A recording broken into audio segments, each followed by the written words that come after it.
real speakers, real coaches, real investors, real companies. No matter your destiny, all roads lead to Real Leaders Unite.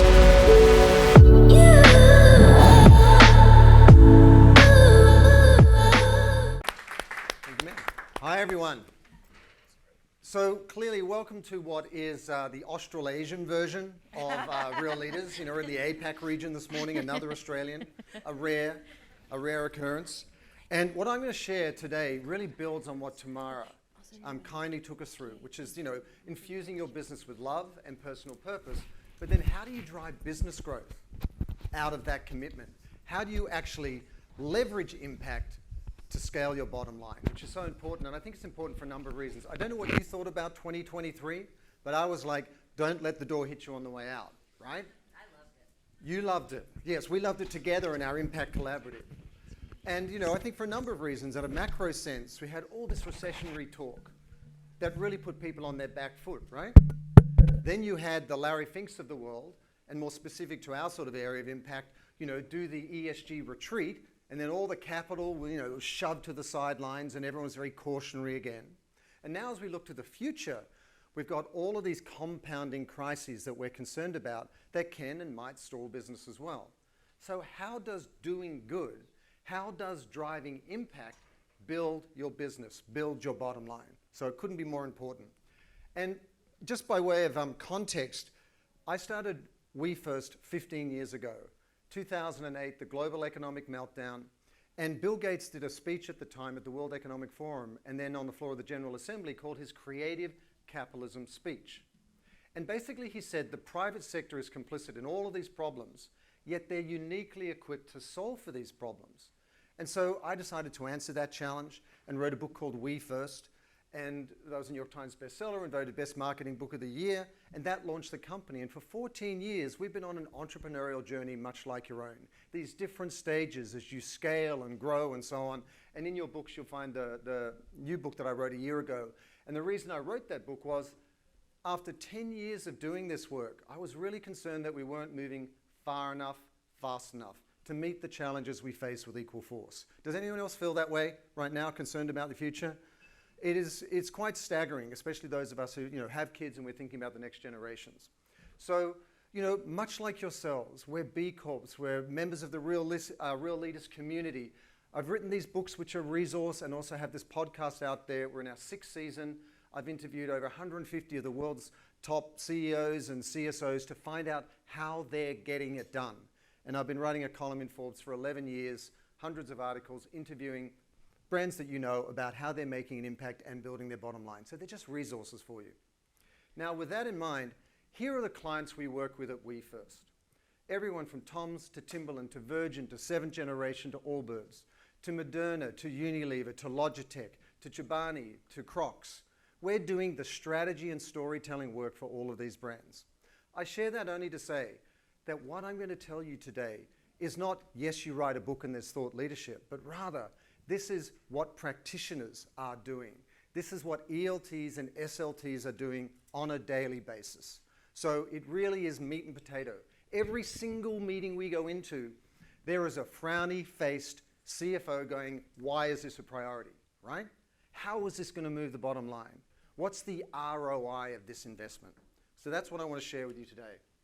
And if you look at the latest research, Deloitte just came out with a study at the end of the last year. This is what CEOs are concerned about heading into 2024. And there's no shortage of it. You've got the climate crisis, geopolitical instability, and so on. Yet also they're investing in their purpose and their social impact to attract and retain talent, no surprise there, to really build their reputation and to really set themselves up for success over the long term. So this is a global study of CEOs 3 months ago that came out and said, this is what we're concerned about in terms of our future. So you're not alone, and these are the overriding concerns. Also, Edelman just came out with its annual Trust Barometer report that came out of Davos about 2 or 3 weeks ago. And it's really the only global consumer and employee study of its kind, the largest in the world, which tells you what people are concerned about. And 62% of employees want CEOs to solve for social issues, issues outside their business, as well as their business. 62% of the people that you hire every day. And also, if you look to Europe specifically, with the corporate Global Knights ranking, which just came out 2 weeks ago, these are the top 100 corporate knights in terms of sustainability and ESG. Those companies invest 3 times more than other companies in terms of their social and environmental responsibility and get 3 times the return. So the ROI is there as well. So that's just the landscape in terms of research that came out just in the last few months as to the mindsets of CEOs like yourselves, the challenges they face and the expectations that are put on them. I don't know what any of you feel like. Who found 2023 one of the most exhausting years of their life as CEOs? Who found themselves drinking midweek, Wednesday morning before they went to work? I mean, it was absolutely extraordinary. Not only the... Why did you wait till Wednesday? I was still I had a hangover from Monday. But the point being, I mean, it was not only the demands of the business and trying to sort of divine what was going on in the marketplace, but it was the expectation and tolls of your employees. You suddenly had to manage the whole human being that was really struggling on so many levels. Did anyone else feel like a therapist all the time, trying to keep everybody's spirits up, keep the team spirits up? It was really demanding and challenging.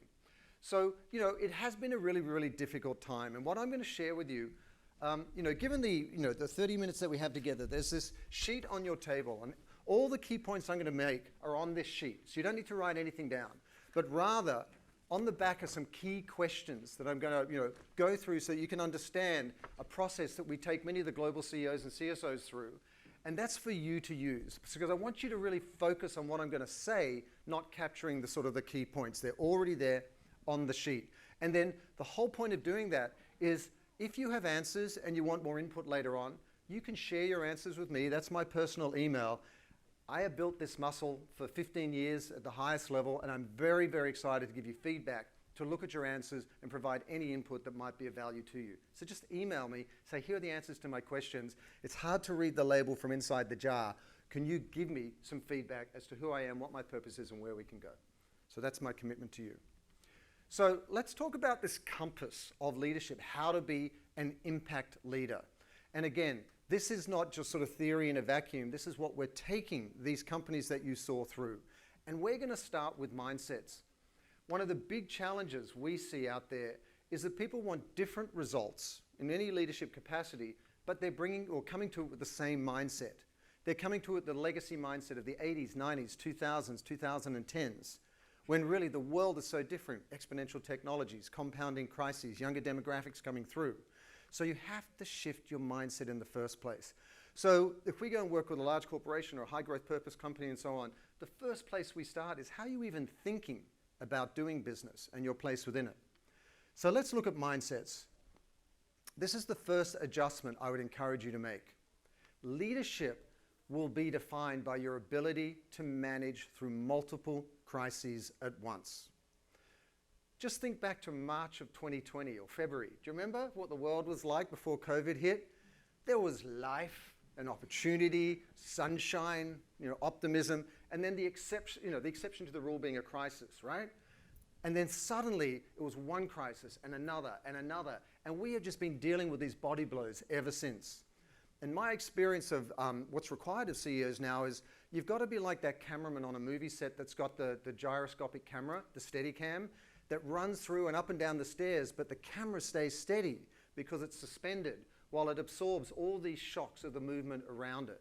Or like a gyroscope that's sort of, you can hit a gyroscope, but it always holds steady. We need to be those shock absorbers moving forward now. And so I want to ask you one question. Who here has a mindful practice to take care of their personal health and well-being? Meditation, exercise, yoga, going swimming, more walking, hiking, right? Almost all of us. That is going to be so damn important moving forward. The level of exhaustion, weariness, grief, tiredness, sadness, just fed upness, fuck it all, want to chuck and throw it all in, all of that we all feel privately, that is not going to go away.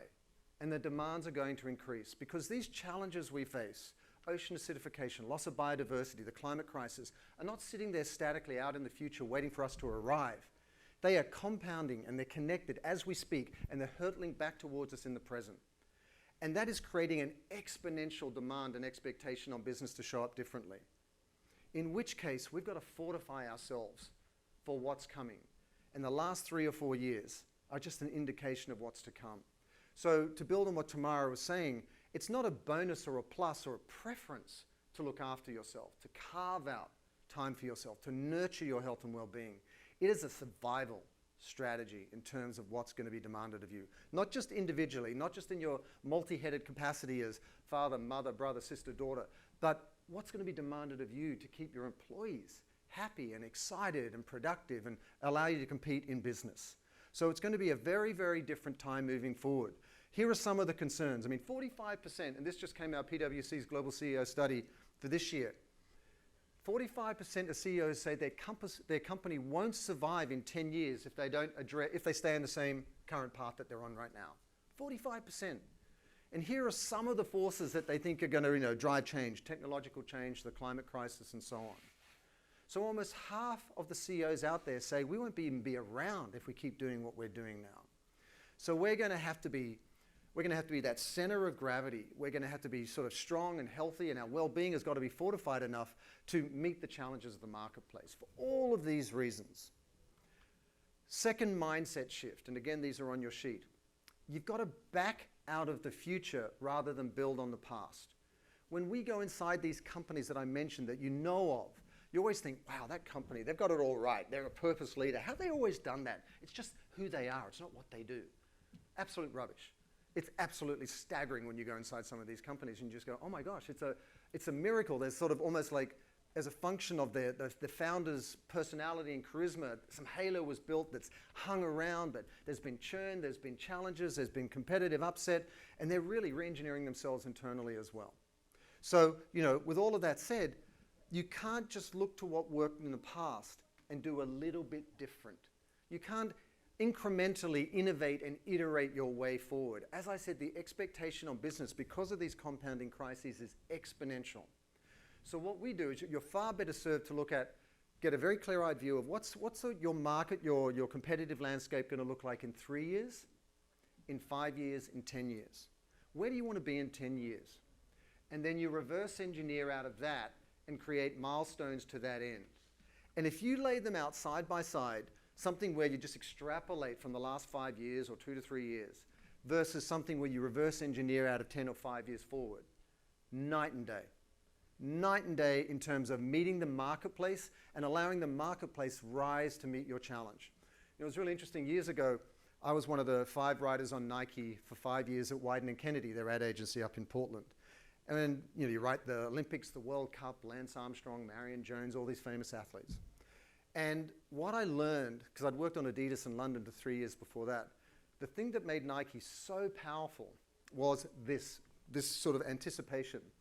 What they do is that we, as creatives, I was a copywriter, would pride ourselves on that German graffiti artist that no one had ever heard of. No one had ever heard of them. So obscure. They had one installation somewhere and whatever. And then what they'd do is you got a Kobe Bryant or a Tiger Woods or whoever it was, what the campaign was. You'd reach out to that artist and have them be the sort of visual identity of that campaign, whatever the concept was. And by doing so, you totally animate the brand with cultural relevance because you're surfacing up this artist that no one had ever heard of, but then that artist was the vehicle through which Nike was expressing itself out there. The net effect was you were constantly creating culture. Everyone was like, wow, look at what Nike's doing over here. Look at that artist, look at this, look at that no one had ever seen or heard. And that constantly gave the brand fresh relevance. Does that make sense? In a similar way, you've got to cast your line of sight 2, 3, 5 years down the track. Really prepare yourself for that rapidly approaching reality. Build your business around that, and then the marketplace will rise to meet you, and you'll be positioned to capture the market forces that are driving growth at that time. Does that make sense? If you just keep building on the past, you'll be caught flat-footed like everybody else and be in reactive mode. And that's not what the smartest companies are doing. So if you look at Ørsted, Ørsted used to be one of the biggest oil and gas companies in the world. And then through a partnership with Goldman Sachs and others, they pivoted.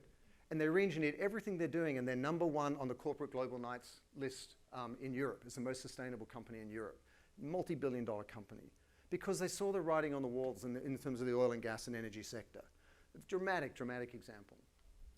And then the third mindset is really to reframe all of these challenges as marketplace opportunities in disguise. It's so easy for all of us, with good reason, especially on the weariness that we have from the last 4 years, to sit there and just wring our hands and go, I'm so exhausted, and there's this and there's that and this challenge, and how are we going to get ahead of it? And to really kind of go through a lot of churn. Instead, there are those visionary leaders who are looking at it and going, every one of those problems is really an opportunity waiting to be solved. And when you reframe it that way, not just for yourself, but for your team, you go, oh my God, I've never seen so many opportunities at scale at one time ever before. And you'll meet those people. I've met them here too. Some people who express their concern about the future, and some who are like, I've never been more excited. Like I was sitting next to Jeff last night after he sat down, after he talked, and we were just talking a little bit about it, and he goes, yeah, oh my God, I'm so excited about the future. And I'm like, wow, that's not what you hear from everyone. And that's a choice as a function of a perspective that you own personally, professionally, and then you amplify. So a couple of examples. There's an Aussie and a professor who started a company called Air Company out of New York. And they take sequestered carbon and they make award-winning vodka, perfume, but now jet fuel. And they've just signed deals with the 5 major US airlines as part of their net zero commitments. But they're looking at all this carbon that's up in our atmosphere that's already there and that's being generated every day and seeing it as an asset rather than a liability and building a business around it. Or you heard mention yesterday of Grove Collaborative that have built their whole CPG sort of persona around eliminating plastic. And they just went public and had a huge success. So, mindsets. I cannot stress enough that if you're kind of looking at today and tomorrow through the wrong end of the telescope, you're looking from the past rather than backing out of the future, you're really setting yourself up for a lot of frustration. So we then look to purpose. And I loved what Tara was saying and how to infuse what you do with love, and then how do you actually bring that to life through your business. And I want to speak to some of the ways that we do that with executives and also the companies that I mentioned. Your purpose is your why, your reason for being, why you get out of bed in the morning. It's that thing that pisses you off so royally you bawl the tears. Bring your partner to tears in bed at night, your spouse, your significant other. You're at a dinner party and you won't shut up talking about this thing. It's that. It's that thing. My wife is here, she knows. It's got to be simple. It's got to be emotional. It's got to be inspiring. Otherwise, it's not memorable and it's not really motivating.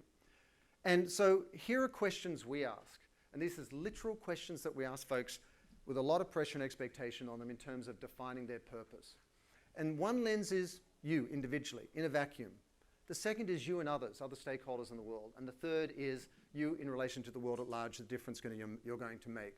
And those questions are on the sheet, and I would really encourage you to sort of spend some time as you commute and have some time on a plane to sort of ask yourself those questions. The first is, what is your enemy? What is that thing that riles you up?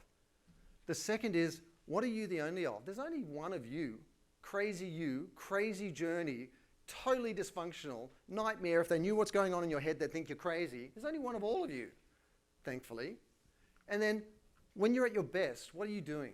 If you're a solopreneur, when you have that day where you just high-five yourself in the mirror, just go, I rock. Or when you've got your whole team and everyone's like pumped, what is that thing that really sets you apart from anybody else? When you excavate yourself, because it is hard to read the label from inside the jar, when you kind of externalize what is true of you internally, but you're going to put it down on a page, it throws into relief who you are, and you can see a theme emerge. And when you interrogate that language and really finesse it, that's when you can articulate your purpose. And I'll just give you mine just by way of an example. What is my enemy? I'm an Australian, and as an Australian, well, we say, g'day, mate. Like, I'm going back to Australia in 10 days for 3 weeks. And, as soon as you get there, you're like, g'day, mate. Just comes back out of nowhere. G'day, mate. How you doing, mate? Never say that over here. We've been here 22 years. Never say that. But g'day, mate. How you doing? No one even understands what you're saying. You're not supposed to open your mouth. You're like, g'day, mate. Everyone looks at each other as a mate. The downside is this tall poppy syndrome. The upside is no one's better than anybody else. And when I saw the global economic meltdown in 2007 and 2008, people lost their homes, their healthcare, their houses. Then it was Greece. Then it was Iceland and the Gulf states. I just, as an Australian, as a self-important ad wanker, with my feet up on the desk, thinking I'm too cool for school, writing fancy pants Nike ads or whatever it was, I sat there and just thought, that's not right. It doesn't seem fair. Like, it's not cool. That was literally, it was no more sophisticated than that.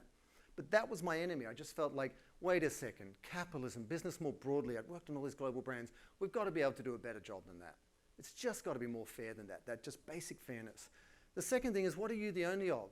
Well, through this work, after Nike and I came down to LA, and I was worldwide creative director on Motorola and ran their business globally, and we launched the Razr phone, which was a big deal back in the day, so much so it's coming back. You know when something you launched is coming back? That's when you're old, by the way. I'm old. But the Razr is coming back. But I've had this movement-making experience, whether it's launching a shoe for Nike or whether it's launching something like the Razr in lots of different markets. And I just thought to myself, what if we took this movement-making ability, the power of narrative, and applied it to business doing good? And then the third piece was, when you're at your best, what are you doing? It's really about inspiring people to think and act in new ways. And for me, that netted out to a purpose of really awakening our we. And the reason it's awakening is I don't think we need to learn something new. I think we've got to remember what we forgot. We are all fundamentally connected to each other as human beings. We are deeply connected to the planet we share. Jeff touched on this yesterday. And all the indigenous wisdom is all there, right there for us. So it's about awakening the we in terms of our relationship between people and planet. And that will allow us to restore, our place in the world and the planet as a consequence. But just an example of what those three questions can look like. It should be emotional, it should be simple, it should be inspiring or motivating. So, prompt number 1 for you is to answer those three questions. We've done this with Blake at Tom's, we've done this with Virgin and Richard Branson, we've done it with a lot of it. This is stuff that really works, to really externalize who you are and what you do in a way that allows you to see, to throw into relief who you are. So prompt number 1, answer these three questions and then draft your purpose statement. Then movements. On the strength of these new mindsets and on the strength of your purpose that you've defined through the lens of your business, how do you build a movement? It sounds like such a lofty term, but all it really means is how do you get all stakeholders to build your business with you, and as a function of that, to scale your impact. And this is a simplified model of how we approach it. Your purpose is a slingshot that propels a movement. But here's where the gift is. Ordinarily, you've got your leadership team with its strategy planning and goals and so on, and that's siloed off. Then you've got your culture, and you've got your chief people officer and your CHRO, or that might be all the hats that you wear, and that's siloed off. And then you've got your marketing folks, and maybe adjacent to them, your sustainability folks, and that's, your customers or consumers and your community. And then off to the side, occasionally, if you're a purposeful brand, you may play a meaningful role in a larger, higher order dialogue in and around the role of business in society. You see more and more of that every day. But what a movement is when all those 4 pillars are working together and act as a force multiplier for growth and impact. And so when you have a singular purpose for your company, and that is infused through your strategic goals, it is shared and embedded and integrated with your employees, who then go out with your marketing folks and your sustainability folks to tell the story in a way that then goes out into society and really demonstrates defensively the role that you're playing in society. That's when you become a movement. And it's really about getting all of them working together. And it's sort of, of necessity. I think typically what happens is companies, they map from their org structure or supply chain this command and control hierarchical approach to their internal comms and how they engage their employees and their consumers. When nothing could be further from the truth. Instead of this top-down approach, you need to turn that pyramid upside down and say, we as a brand is a platform on which you, the employees, stand, on which you, the consumer, stands, on which all of us together make a difference in society. And that's where because everything else you talk about inside a company, our P&L, our sales, our profit margins, our this, our that, is so self-directed. So it's not surprising that even when you're the best intentioned, preciously resourced company that's trying to make a difference out there in the world, you then go out there and talk about yourself and what you're trying to do and tell people what to do, then it doesn't land well and you rob yourself of the opportunity to create a movement. Does that make sense? And I think we're all guilty of it. We all have to pinch ourselves all the time. So how do you actually build a movement? As an 18-year marketer, that's the one word we never use in what we do at WeFirst. We're not in the marketing business. We're in the movement-making business. And I think, language is reassuring or comforting because it's familiar, but it's always loaded. And consciously or not, it implies certain things that either you do or don't assume, or that the person you share it with will assume. Even if you think about marketing differently, you talk to somebody else who's not in marketing or communication, and they go, oh, marketing, we're going to talk about ourselves out there in the world. And they undercut what you're trying to achieve. So language is very, very important. And as soon as you start talking to your internal stakeholders and say, hey, we really want to build a movement here, and this is about a movement that will empower all of us to work together to make a difference out there, instead of, hey, let's go and talk about our product and sell our stuff. Everything changes. The type of ideas you have change, the way you engage people changes, the messages you craft change. So shift from marketing to movement making. That one shift will make all the difference in the world.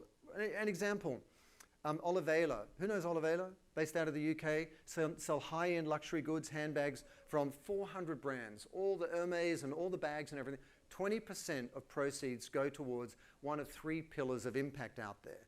And they've been growing by hundreds of percent over and over year, because the margins are so high that a lot of these big brands, if they discount what they're doing as they start to kind of move them through the sales cycle, there's enough bandwidth in there to offer a discount and do a 20% contribution to causes out there, and it's blown up their business. It's absolutely astonishing. But they're building a movement. They have married what is arguably the highest end of self-serving, consumer, feel-good, look at my $7,000 Hermes bag, never understood that for a second. And we're going to marry it with, Malala and Michelle Obama's commitments and making a real difference to underserved communities around the world. The juxtaposition is gloriously sort of dissonant. You look at it and just go, how do those things fit together? And yet it does, and it works. They're building a movement. Shift from advertising to advocacy. Who here wants to be sold to? Who wants to be sold? Sell me something. Tell me about yourself. Just bark at me. No one wants that SHIP anymore. So shift from advertising to advocacy. Advocate for what you believe in. Why does your company exist? What is your personal purpose? What gets you out of bed in the morning? And advocate for that. Talk about how your company exists to serve that higher order commitment. Why your products, what you make, how you take it to market, are of service to that issue. And when you shift your mindset from really sort of advertising, like marketing, to advocacy in terms of what you believe in, who you are as people, the difference you want to make in the world, again, everything in your communications changes. And I say this on the strength of working inside these companies and having spoken at places like Patagonia and so on, and understanding what are they doing differently? How do they get it right all the time? It's because they're coming from this place of authenticity and integrity. And a great example is Vibrant. Who knows Vibrant Intimates? They are an intimate apparel company, and I have 2 daughters, 24. We have 2 daughters, 24 and 21. And the vast majority of women's apparel has a lot of dyes and chemicals in it that are causing very serious and very grave medical issues. Most notably amongst airline staff on your planes and so on that are wearing uniforms as part of their job that have caused huge, huge problems. And there's class action lawsuits and so on. Much like clean beauty, clean food, clean energy, now the intimate apparel category is waking up to what's been going on for a long time. And so they are advocating for the health and well-being of women and girls of all ages. That's what they're doing. And with that as their main thrust, they are talking about, well, here's our product, and here are our offers, and here's what you can do to kind of get that in the hands of more people. But they're in service solely to the health and well-being of today and future generations of women. That's their come from. It's not like, hey, this is a clean pair of underwear or bra. They're saying we want to protect and nurture and restore the health and well-being of women all around the world. So again, a movement-building mindset. And then thirdly, shift from calls to action to calls to activism. The most powerful unlock, I'll tell you one other thing about sort of Nike and Adidas. When I was working on Adidas in London, this agency called Liga Stellani, it was very rational. German company, best idea, cleverest idea, go, and Adidas was very cool at the time, Beckham and all of those things back in the day when I was there. And then going into Portland, into Nike and one in Kennedy, it was all heart-led. So you kind of went from your head to your heart across the ocean, which was a really interesting experience because you spend so much time, there's so much crafting that goes on in and around language in the UK, and then suddenly you have to go to your heart and you're like, oh my God, I'm not even sure what that is anymore. And how do you write from there and everything? And the one thing that I came away, Nike doesn't make the best shoes, Asics, who knows, but they understood the athlete better than anybody else. So that when you wrote a piece of communication or marketing, the athlete could see themselves so readily in what they said that they identified with the brand. The brand therefore said something about them. That gave the brand badge value, and therefore they bought Nikes. Does that make sense? So if you really think about what you want to do is every single consumer of yours or customer is deeply concerned about the future, but they need what they need, whatever you're selling.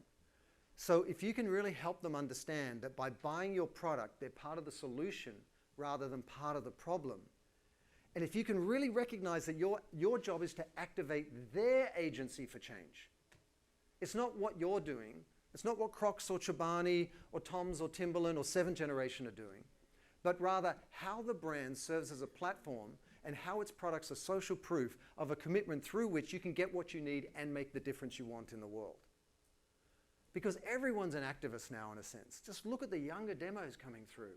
Our daughters just, our daughter started a social media company for purposeful brands. And I'm like, what? Never talked to her about it. But they are, and I said to my eldest daughter, Aisha, once, I said, why did you do this? Because it was really unlikely. I mean, they were kind of, like every kid, they're like, oh, whatever dad does. And she said, because I want to support brands that are going to give us a future. And I was like, wow, that's really, I get that. I get that. So, there's this activist mindset. So if you go to movement making and advocacy and activism, instead of marketing and advertising and calls to action, can you see the difference in your come from? It makes all the difference as to whether what you say and how you share it lands with someone in a way that they're going to buy your stuff. Buying your stuff is, there's a transactional part to it, but there's an emotional currency that you really should be exchanging. They believe in you and the integrity of what you're doing, and therefore they buy what they need because they want to express the emotional alignment.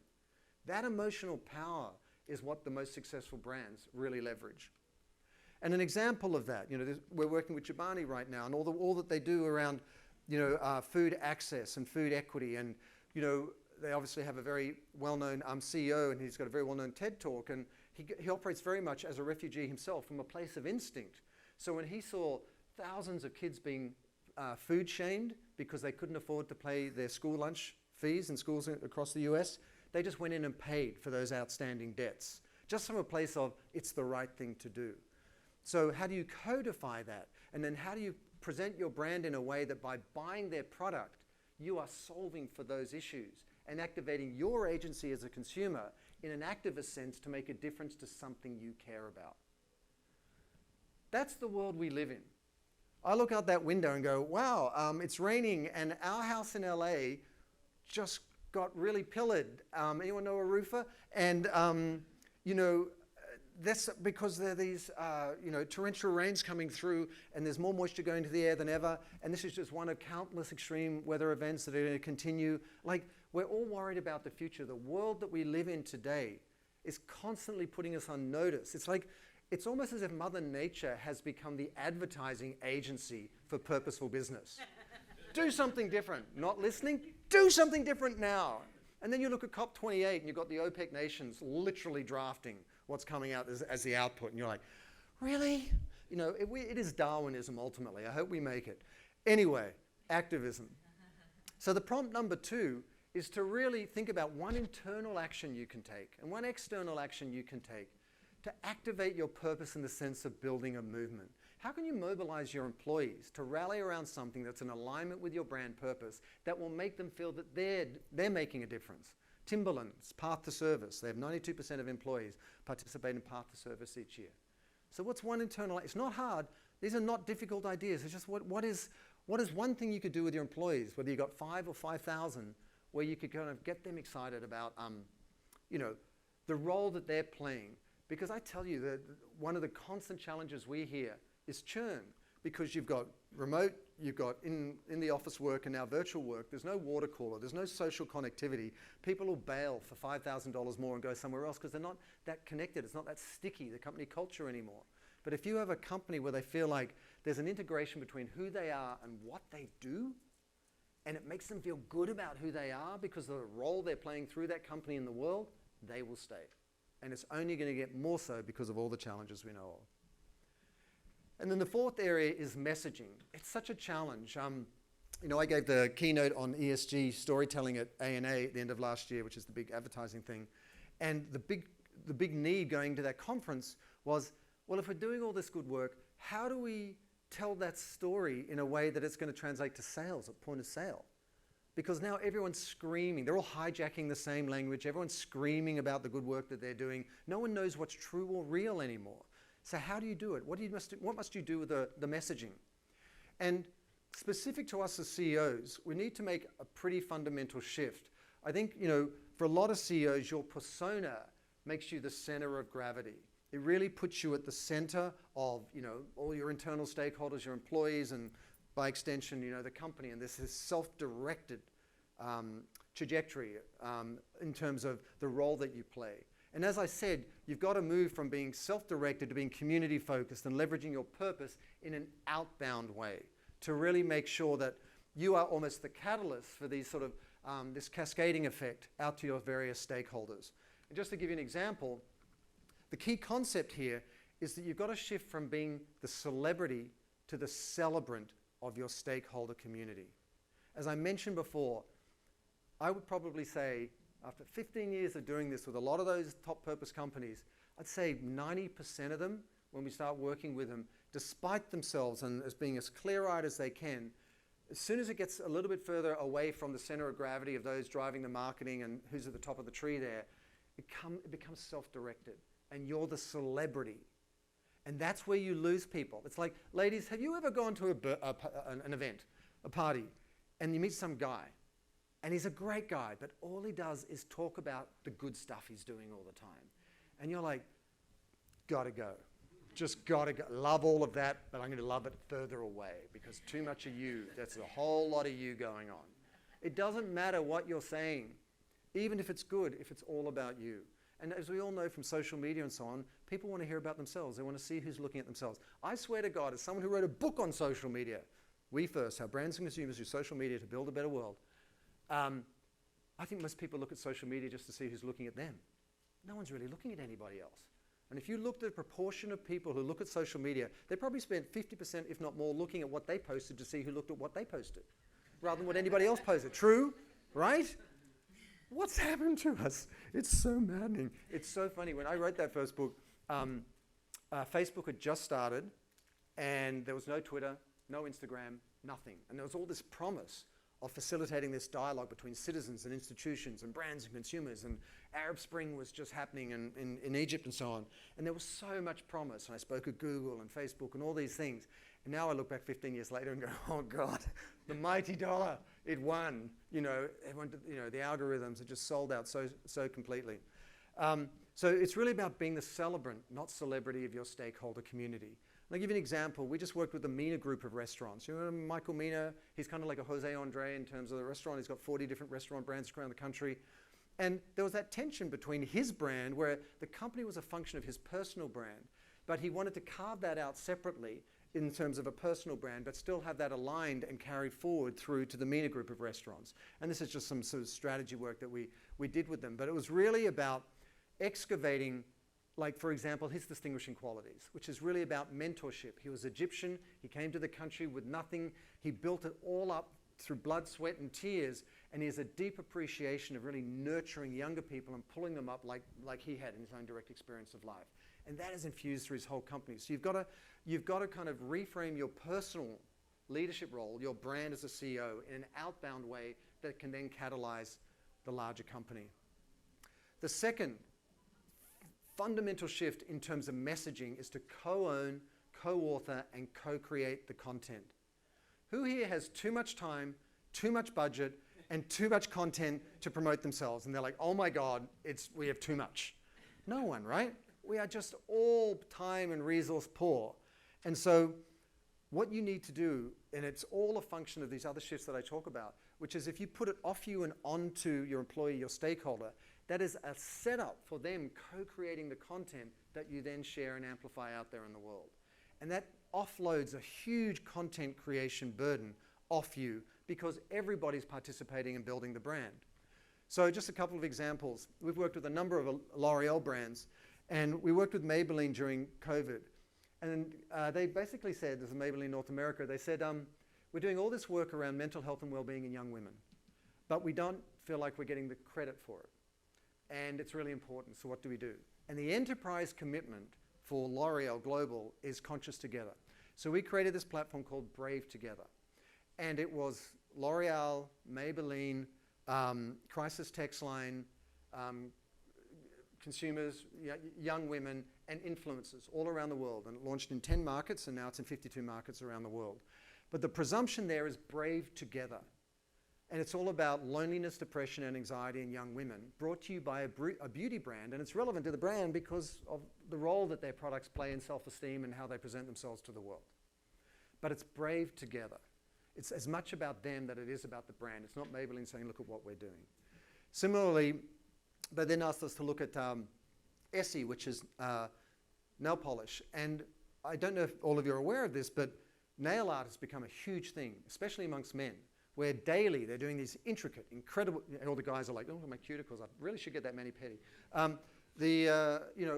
Nail art has was a huge way to connect and be a part of community during COVID.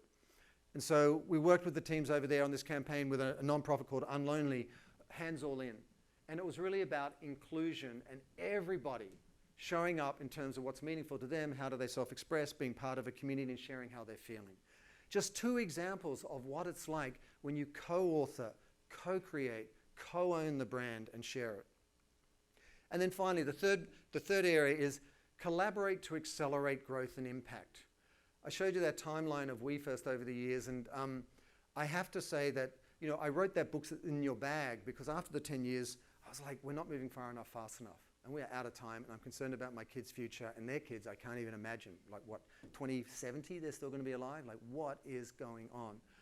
And so I think we need to work together in new ways, partnerships, collaborations, coalitions at a scale and pace that we can't even imagine.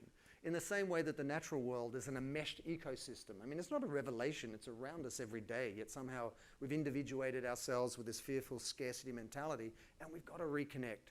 And so everyone being here as part of Real Leaders needs to understand that this community is not just peers and colleagues that we like because we've self-selected to care about the same things, but rather we are the colleagues who are going to build the future together. We've got to do it together. We've got to cross-pollinate. We've got to think about how we can do this in new ways.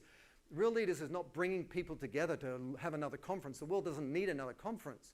We're doing it to deepen the connections so that people can then go out in the world and maintain those connections and do more quickly. That's the point of it. It's not just to sort of get on a plane and increase our carbon footprint. So, for example, an unlikely partnership, Dove and Nike just partnered, where Nike created a one-of-its-kind coaching kit for young women between 11 and 17 in the world of sports to help them develop self-esteem through sports, because so many young women drop out of sports. And the purpose of Dove is to make beauty a source of confidence, not anxiety. That's the stated purpose statement of Dove. And so here's Nike and Dove working together. And what does this demonstrate? It demonstrates that they're the celebrant. They're really celebrating the young women whose lives they're trying to touch. They are building a movement. They are co-creating it together. It is an advocacy for something, self-esteem in young women. It is a call to activism to participate in schools across the country to do this. It demonstrates all of these different principles. And sometimes, it's really easy to look at these name brands and go, wow, they always seem to get it right, or it always seems to take on a life of its own somehow. But these are the dynamics that they're actually leveraging, consciously or not, because it's a part of their culture or a function of their founders, of what they've worked out on the way. And if you actually really apply these to your marketing, you can start to unlock the same results at greater speed and greater scale, without which you sit there and go, damn, we're spending really precious dollars. We've done all the right things. We're on all the content channels. We're trying to say all the good things. We're doing good, and we're not getting the results. And that's because the dynamics you're leveraging are not yet up to speed with what the marketplace is rewarding. Does that make sense? And so prompt number 3 is to really have a look and say, who's one new partner you could collaborate with, and what could you do differently with them? Who is an unlikely partner, even a competitor, where you could work with them and say, how could we level up the industry? How could we provoke policy change in DC that's holding us back? How could we achieve more through our combined resources? How could we sort of dilute the stigma in and around our industry by doing something different together? And so if you shift these mindsets, because again, everything in that second and third column is a waste of time if you've got the old mindsets. It's a waste of time. This will be another meeting. We'll all maybe make some notes. We'll get that piece of paper folded up, put in our bag. We'll go home and someone will say they didn't do their homework and you'll throw that piece of paper in the trash and we'll be done. And your business won't move forward. But if you really embrace these mindsets, and then as an extension of that, you can apply these strategies that are stress tested by a lot of those different brands that you know, that I spoke to, it can really make a difference in terms of the impact you can have. And if I was to sort of level it all up, and we were together last night, and we were sitting in the corner, and we stayed too long, and the guys running the bar said, yeah, we'll just leave it open for you two, no worries. And we were sitting there at 2 in the morning, you go, dude, what do we got to do to get this done? Like, seriously, because it's really hard and the future's really screwed. What are we going to do? I would say lead with integrity of intent and action. And what do I mean by that? Counterintuitively, and for a long time, most of us in business have been rewarded for making gobs of money. And if we have a little bit of money left over, we're going to do some good, right? And then it's kind of shifted in the last 10 or 15 years where more companies are doing more good because we're getting in trouble. Damn it, people are complaining, employees, whatever. And so the balance has shifted. But as I mentioned, these challenges we're solving for are increasing exponentially, which means the patience and tolerance of consumers, employees, customers, and investors is going to get less and less. And we are going to have less and less of the luxury of choosing how far and how fast we change, because their lives are going to be screwed by the weather, by supply chain disruption, to lack of resources because of agriculture practices, whatever it might be. And so the more that you counterintuitively lean into doing it for real in terms of intent and action, the better position you'll be to capitalize on the new market forces, because that's what the stakeholders are looking for, people doing it for real. So I would have said up to 3 years ago, it's almost a bonus, make money, then do good. But we're at that inflection point now where we're sufficiently on notice on so many fronts that if you don't do this, you're going to be penalized from a regulatory lens. If you don't do it, you're going to fall behind from a competitive lens. If you don't do it, you're going to lose your talent because they're not going to work for a company that's part of the problem rather than part of the solution. And if you don't do it, you're not going to drive sales because today's consumers that are aging up were born into a world where their future is forfeited and they're going, oh my God, I've got to choose intentionally with what I buy. And if you look at the McKinsey Nielsen IQ report that just came out this quarter, consumers are finally willing to pay a premium for sustainable products. Finally, I've been waiting 15 years. Finally, it's like, really? Because we've been pointing at this for a long time and now it's here. It's emotional. Anyway, lead with integrity of intent and action. Then storytelling. In the same way, you shouldn't think about marketing or calls to action, and advertising. The way that we think about it, we don't take an outside-in approach. It's not about what does a brand need to say to move stuff. We look inside a company and take an inside-out approach and say, who does a company need to be so that it can win in today's marketplace? And the difference is, rather than selling a story, document the truth about your company. But it's got to be true in the first place. It's a difference. Like years ago when I was doing Motorola, we went and did the shoot over in Berlin in no man's land. And the client was like, okay, we're going to cast models and we're going to do a fancy shoot, whatever. And then the German director goes, no, we're going to throw a party and invite 200 of our friends and we're going to film it. And he did that. He got 200 people, came in and there was big buckets of paint and girls with long hair dunking their head into the paint and slapping it onto canvases and painting with their hair. And it was very German and surprising. And all of the clients all the clients from Libertyville were like, what is going on here? And I was in the middle going, that's fine, what's going on? But it was the difference between throwing a party and filming it and getting models and staging a party. Document a truth, don't sell a story. And when you're leading with your integrity of intent and action, finding that truth is easy. And suddenly every expression of your company, from your supply chain upstream, downstream, they are all a truth worth sharing. So it's a gift that keeps on giving if you do it in the right order. And then finally, lead together to move further faster. The book is called Lead with We because, you know, not only is it a return to our natural state in terms of our connection to each other on so many levels and to the natural world, but we can achieve so much more quickly if we work together in new ways. And you're starting to see, there's a lot of examples out there where companies or members of coalitions and so on are suspending the need to get the credit in service of just getting the result because they realize how serious these issues are. And I think that's a real watershed moment for what's going on. So again, I would share, you know, one thing that I do in a very limited way is I work with CEOs as a sort of thought partner. So if you want to explore more of this thinking, check out the book and check out the podcast and all that stuff, because there's a lot of hard-won learnings in there and a lot of insights and case studies and best practices. Also, if you are ever interested in having a thought partner who can stress test what you're doing from a strategy, culture, or marketing point of view, in all confidentiality and so on, that's something I do with a few CEOs as well. And the only reason I do that is it's so hard to be a leader nowadays. I mean, just in the last few months, and now we've got an election year this year, and who knows what issues are going to come up. We've got climate, we've got this, we've got that. My experience of CEOs in the last year has been not only the weariness and fatigue on a personal and professional level, but this inertia or this paralysis, because there's so much expectation on them, because there's so much competitive pressure and so on, and regulatory pressure and so on. But then there's this wild card called the world around them, whether it's Ukraine, whether it's, you know, what's happening in Gaza and so many other variables that it generates huge anxiety.